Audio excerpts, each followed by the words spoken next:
7h14.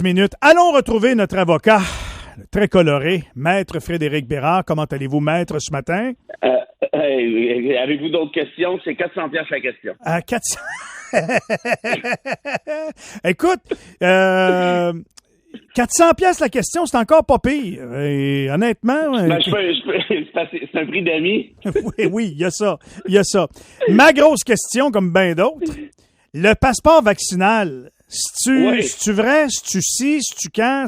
C'est quoi la question derrière le passeport vaccinal? Arruda nous a dit que c'est pas une bonne idée, fait que ça va sûrement arriver dans 2 semaines. Moi, le ministre Dubé me dit en entrevue, v'là 2 semaines, c'est pas une question de si, c'est une question de quand. Puis il est allé plus loin que ça, je sais pas si t'étais au courant. C'est comme passé inaperçu partout, personne n'a parlé de ça. Il m'a même annoncé en entrevue le type de passeport vaccinal qu'on allait avoir. Es-tu au courant? Non. Ça va être un passeport vaccinal digital avec ton pouce. Ah oui, OK. Puis okay, quand tu vas aller en quelque part, tu vas mettre ton pouce sur un lecteur, pip, pip. Bon. Ça va dire Fred, il est vacciné. Ouais, puis si je suis pas vacciné, ça veut dire que je vais prendre la chance de contaminer tout le monde en mettant mon pouce là où ça va faire brrrr. Puis là, tout le monde va te regarder de travers, va dire hey, le casse, retourne à la maison. Ah ben, c'est là tout bon. Mais moi, ce que je retiens surtout, c'est qu'Arruda a dit que ça sera non.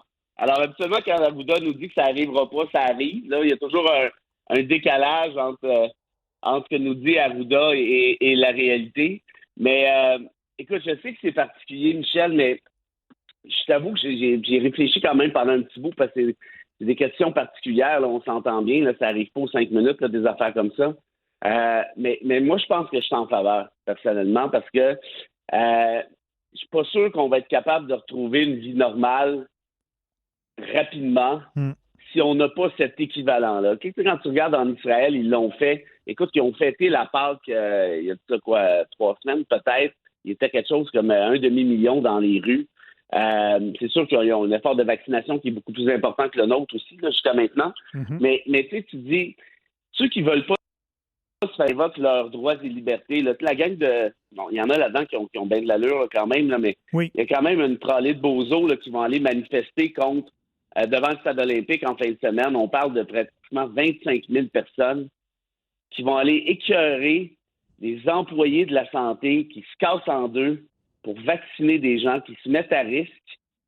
Et ça, moi, ça me brûle. Tu veux t'asseoir dans ton droit, entre guillemets, de ne pas te faire vacciner, parce que moi, je pense que s'il y avait une vaccination obligatoire, à mon avis, ça passerait le test des tribunaux. Mais si tu veux te prévaloir de ce droit-là qui existe pour l'instant, OK, assis-toi sur ton droit, puis assis-toi sur ton divan maintenant. En même temps, reste chez toi. Parce que pendant que nous, on poursuit l'effort à la lutte, là, toi tu décides de ne pas participer. C'est correct. On va peut-être vivre avec ça pour l'instant. Mais au moins, viens pas nous empêcher de retrouver une vie normale là, le plus vite possible. Je peux pas ajouter mieux. Je peux pas dire mieux. C'est le gros bon sens dont tu parles ce matin, mais il y a du monde écœuré. Et quand je te dis écœuré, je reçois des messages là, de personnes qui se sentent contrôlées par l'État, qui se sentent envahies par l'État, investiguées par l'État, brimées dans leur vie. Puis je comprends mal. Moi, honnêtement, Fred, je mène une vie bien tranquille. Probablement qu'il y en a beaucoup qui se reconnaissent dans le type de style de vie que moi, je suis un gars bien normal. Puis si tu veux mon avis, que le gouvernement m'empêche de faire certaines choses pour le bien de la collectivité, fine, pas de problème, tu sais, c'est correct. Je comprends mal pourquoi ce monde-là ont besoin à ce point de se faire entendre.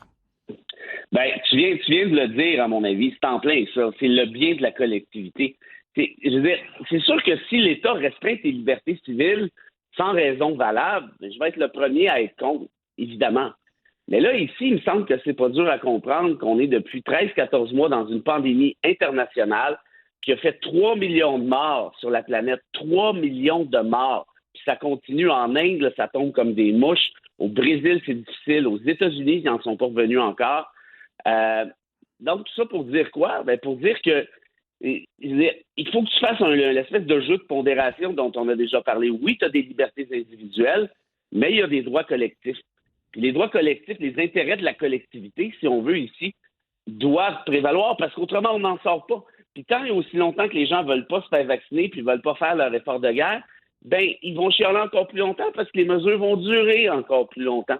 Et c'est ça qu'il ne faut pas perdre de vue non plus. Moi, c'est certain que, j'aime pas ça, moi non plus, là, mettre mon pouce sur un gugus pour donner mes informations personnelles. Ça fait 1984 de George Orwell, c'est bien évident.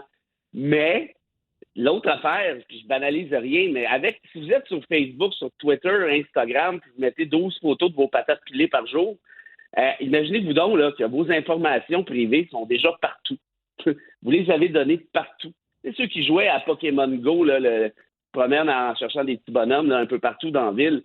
Penses-tu que ces entreprises-là n'ont pas déjà un portrait total et complet de tes habitudes de vie, où tu habites, où tu vas, puis ainsi de suite? Ben donc, je suis pas en train de minimiser l'impact sur la vie privée d'un passeport vaccinal, mais je te dis que là, pour une fois, c'est pour une bonne raison. Ce qui m'achale, par contre, c'est la question de la discrimination. Ça, tant et aussi longtemps qu'on n'a pas tous eu la chance d'être vaccinés, c'est un peu poche, dans le sens où il y en a qui vont pouvoir justement aller au Centre Bell, puis les plus jeunes qui n'auront pas été vaccinés ne pourront pas y aller. Donc, je pense que ce passeport-là devrait, au minimum, être imposé une fois qu'il y a eu un effort de vaccination de masse, et que tout le monde a eu cette chance-là, si je peux dire, d'être vacciné. Puis le reste, après ça, c'est ton choix. Puis qu'est-ce que tu veux que je te dise? Tu vis avec, c'est tout. Ce que je retiens de ton commentaire ce matin, Frédéric, puis on va se laisser là-dessus, c'est que si Arruda a dit qu'il n'y en aura pas, il va en avoir. Écoute, ça c'est garanti. Moi, ça fait 14 mois que je suis débarqué de sa wagon de ce gars-là. J'ai dit non, mais attends, c'est vraiment un rigolo, puis il est gentil. Tu peux pas le haïr, là. Tu vois qu'il est fin. Là. Tu sais, c'est le gars fin. Tu peux pas taper sur un gars fin. Mais là, le problème, c'est que le gars fin, là, est dans le cours d'école. Tu sais, tu voles pas ses biscuits, il est fin, le gars. Mais c'est parce qu'à toutes les fois, puis là, il s'est auto-proclamé, il dit c'est moi le chef. OK, attends, je suis fin. OK, ça marche. Mais là, ça fait 168 moves qu'il fait, puis il nous met dans le trou pour pas dire autre chose jusqu'aux oreilles à chaque fois. À un moment donné, il me semble qu'on devrait se parler.